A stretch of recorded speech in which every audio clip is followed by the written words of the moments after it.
Yesterday at 5:20 or thereabouts, I spoke to Carla Peterson of Eyewitness News about what had transpired in the Saldanha Bay Magistrates Court earlier the day, where the case against three people now, because one of the four who had originally been arrested has turned state witness and so has been taken off the charge sheet. But Joshlin Smith's mother, the mother's boyfriend, and a friend will appear in court in the Cape High Court on the 31st of January. And we had a glimpse, well, not a glimpse, we had a look at the state docket as it stands at the moment, and we were told that further information would be added to it. But we were told the state now believes that Joshlin Smith's mother, Kelly, started planning to sell not only Joshlin, but two male children, and started planning that as early as August. She disappeared on the 18th of February. So there was a 6-month period between when the state says that the first discussion happened with the other two co-accused, let us sell my children, and when the first child disappeared. And after the conversation, I said, I'm really struggling to understand the level of dehumanization that can allow a parent to plan to sell their children in the presence of three other people, not one of whom says that's a really bad idea. And I acknowledge that at the time that this suggestion was made, drugs, alcohol might have been involved, but were they constantly drunk, high? For the next 6 months, was there no crisis of conscience at any time during that period? And I got a WhatsApp from Willie in Wynberg, who said, you clearly have no idea what drugs and poverty does in certain colored communities. You speak certainly from your cozy, lavished, entitled, privileged lifestyle. Yes, it is wrong what was done to this young girl, but you have no right to comment from your privileged lifestyle. Fair enough. But I hope, Willie, that you will accept that the views I'm about to hear now are not delivered from privilege, but from the perspective of someone who has extensive experience dealing with women from impoverished backgrounds suffering from substance abuse conditions. I'm talking via Zoom to Nuraan Osman, COO of the Ihata Care Group. Nuraan, good afternoon. Good afternoon, John, and thank you for having us. When, I don't know at what point you heard the state allege that Joshlin Smith's mom, Kelly, had been planning to hand her child over into captivity in exchange for money for 6 months. But did you go, well, that kind of thing was inevitable? Does your experience, the extensive experience you've had dealing with women from poor communities who have succumbed to the temptations of alcohol and drug abuse, does that position you to go, well, yeah, that is an understandable outcome of the kind of dehumanizing lives that some people live? Absolutely not, John. I am shocked by Joshlin Smith's mother's actions. I don't think poverty is a reason to traffic your own child, a child that you'd birth. So no, I'm appalled. After 15 years of working at Ihata and dealing with substance-using women, I've never seen such evil things. And I think it's not an issue of privilege and it's not an issue of poverty. It's an issue of just brutal evil. And I get that when people are using substances, they're not of sane mind. But I liked your comment earlier. Was she always using substances? Was she always intoxicated? This, for me, is just an evil act. But don't dehumanizing conditions create dehumanized individuals? Individuals are different. Not everybody responds to extreme poverty by turning to alcohol or to drugs as an escape. Some do. Some maintain some sense of moral self-worth and will do anything for a few rands in order to bring some food home. But people are different, and some people respond to living in conditions that, let's face it, far too many South Africans live in conditions that many middle-class people wouldn't want their animals to live in. And isn't it an almost inevitable consequence of so many people living like that, that some will respond to those conditions in a way that we find abhorrent? I want to say you are correct. Humans respond differently. We have different levels of resilience. As the Ihata Care Group, we work in Pontyville, Bishop Lavis, Hedefeld. We work in vulnerable communities, and every day we see intoxicated mothers, we see vulnerable women, we see substance-using moms who still walk their children to and from school, who still try and make an effort.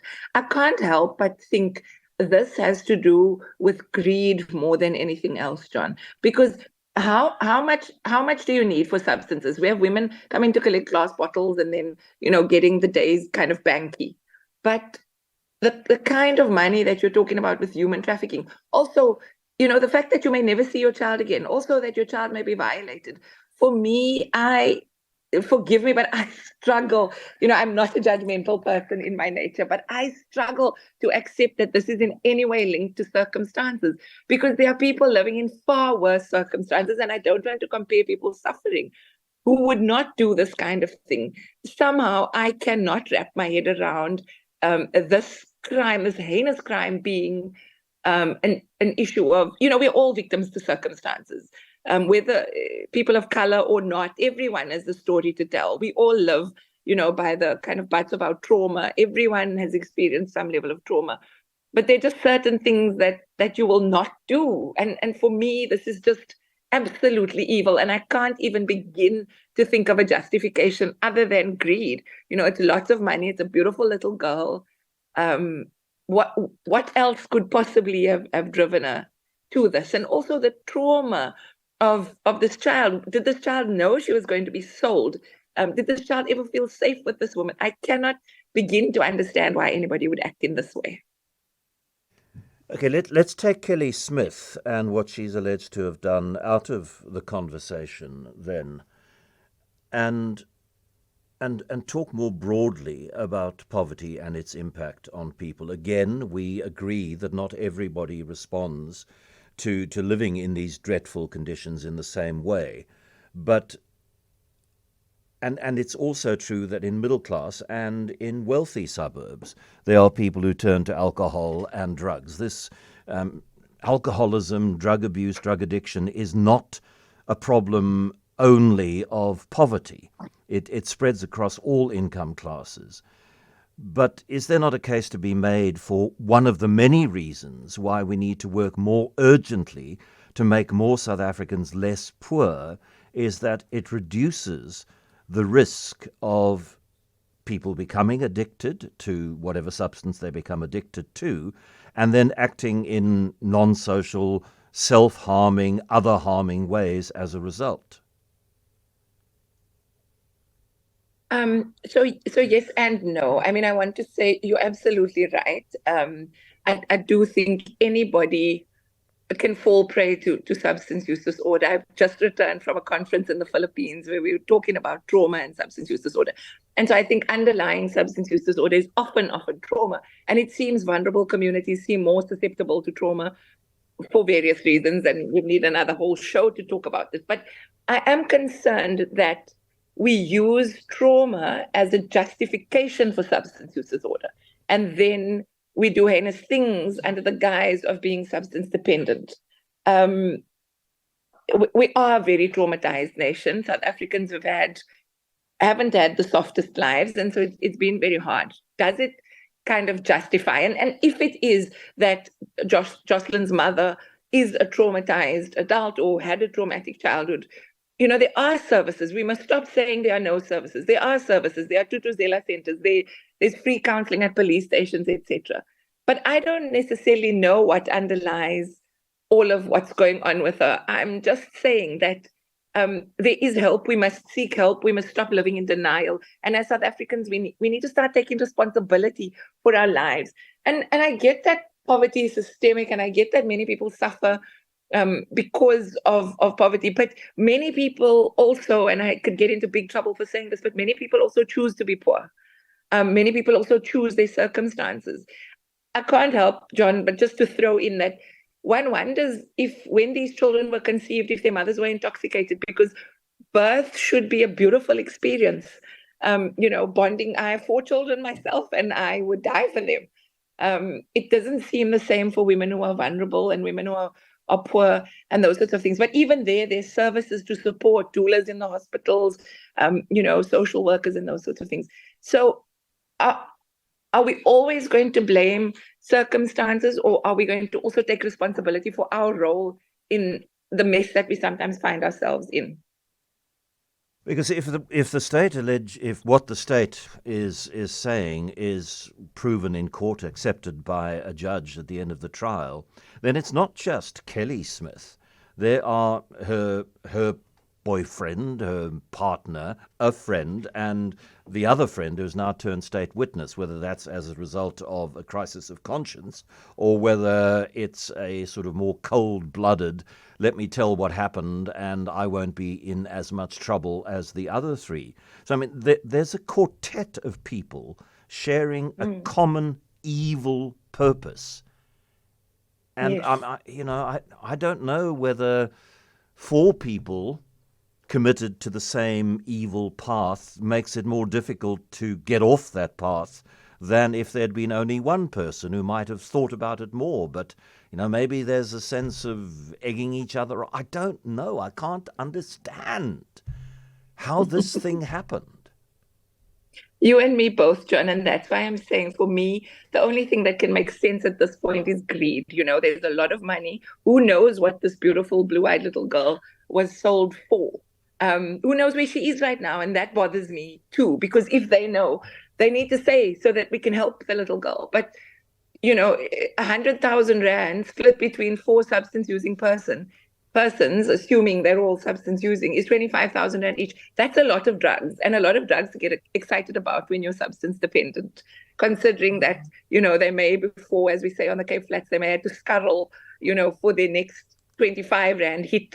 Now you've got all of this money to drug as much as you can, or you can live what to them would be a lavish life, considering their circumstances. I can only think this is about greed, but it saddens me that the life of a child is just so cheap, that children are no longer sacred, particularly in poorer, vulnerable communities. It just saddens me. I also can't make sense of it. The only thing I can think of is greed. So there is no extenuating circumstance that you can imagine that would lessen the moral harm of what Kelly Smith is accused of doing.